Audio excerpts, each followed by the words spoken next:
Kizuna Drive, one of the least played Naruto PSP games.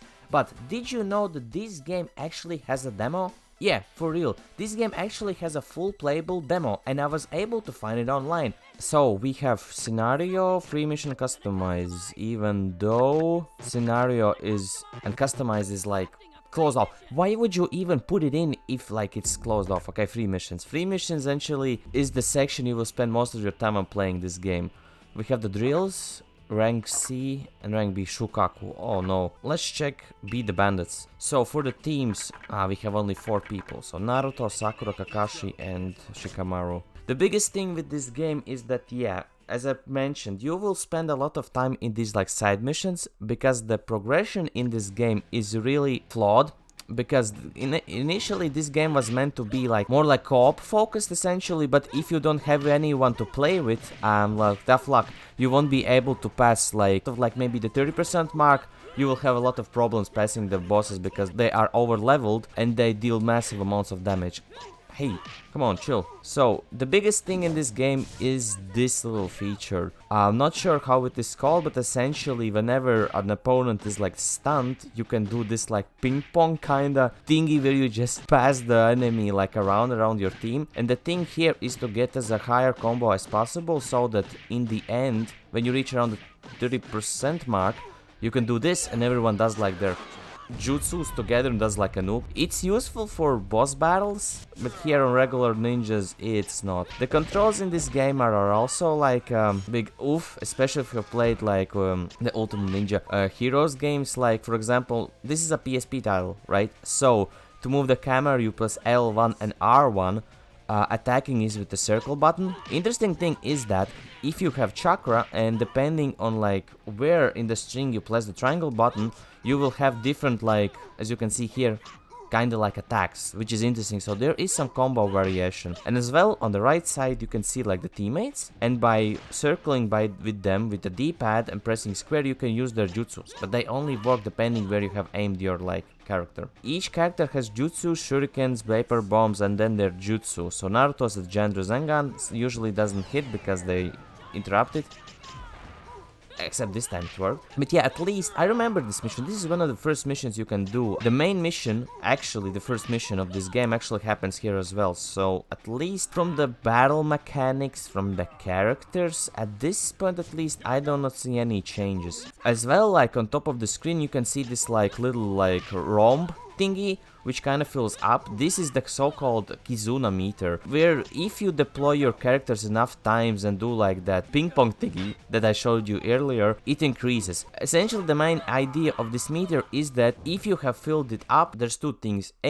When you finish a battle, you will get like another 100% like to completion rate, which will help you get scrolls. Yes, essentially in this game, whenever you finish a mission, main mission or side mission, you will be able to get scrolls. And if you have like 100% mission completion, aka you haven't like have your teammates died, or if you haven't received a lot of damage yourself, and the Kizuna meter is at 100%, you are able to receive scrolls that will help you essentially level up your character. The leveling system in this game is kinda ass, so that's why a lot of players usually that play it don't stick around that much, because it's A, hard, B, the controls are kind of wonky, and yeah, you have to spend a lot of time to grind.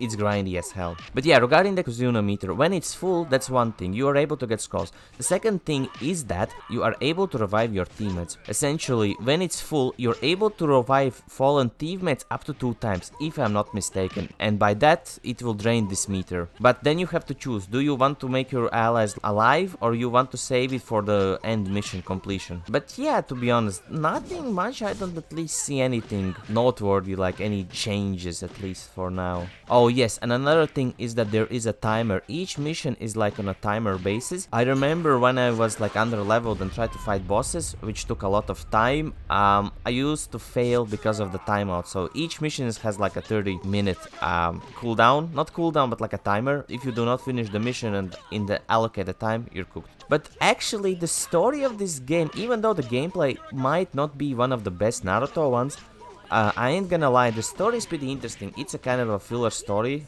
with a filler village that is kind of getting attacked, and Naruto and the gang have to kind of help them out. In a sense, that's kind of the main idea. I don't want to spoil it, because either way, I will have to replay this in my Road to Hokage's journey, and it's gonna be a pain in the ass. Another thing that I really like about this game, and I know that some people as well who have played it, is the intro. The intro of this game is so great. I mean, they have created specific anime scenes for the intro alone. Plus, the song that is being sung in the intro is actually sung by the Naruto's voice actress. So this is the spot where we have to fight a boss.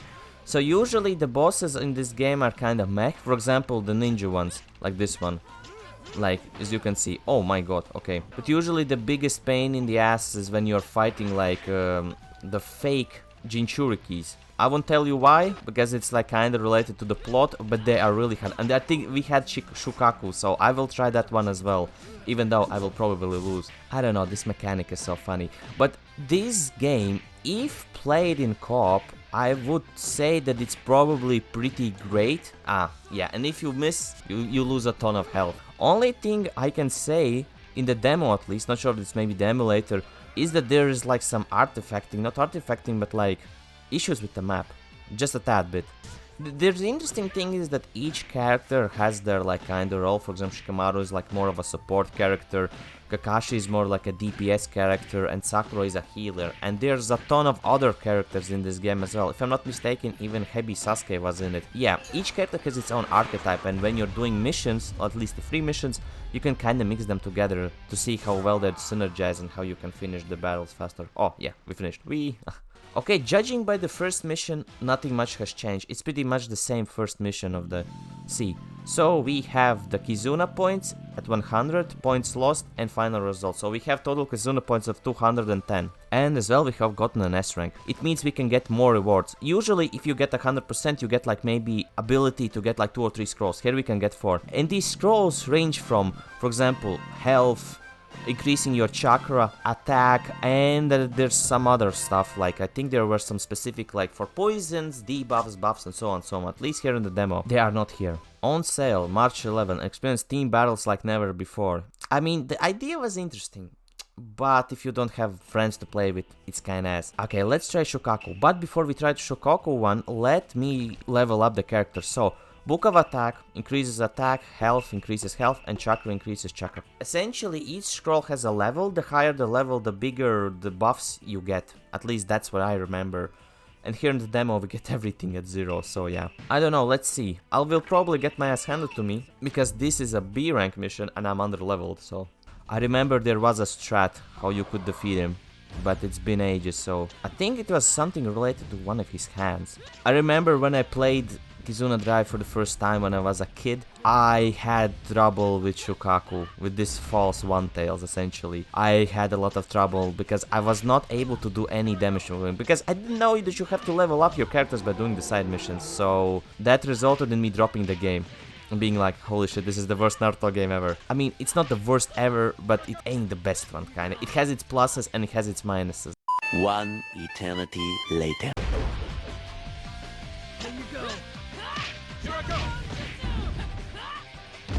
No, oh my god, I'm so close, come on. Oh my god, I did it! I beat Shukaku in my first try. Holy! Well, yeah, that's kinda the game. That's kinda the demo, actually, to be honest. Well, yeah, okay, this was an interesting experience. I thought that maybe something would be different in this demo, but actually turns out there's nothing that much specific, only that you get like low level scrolls and that's it. The Shukaku fight, oh my god, it was bane of my existence and I was able to do it in the demo. Crazy. But let me know guys, have you played Kizuna Drive? And maybe you even have played the demo on your PSP way back in the day. If so, let me know in the comments below because I would really like to know your experience with it. But before I go, I wanna give a big shout out to Dupa, Sopix, Z-Center, Mati, Deckbutts and Shyness Boy for being channel members where I'm currently making this video. Thank you so much. And thank you for watching the video. But yeah, that's kinda it from me. I wish you all a nice day/evening. I'll see you in the next one. See ya, bye bye.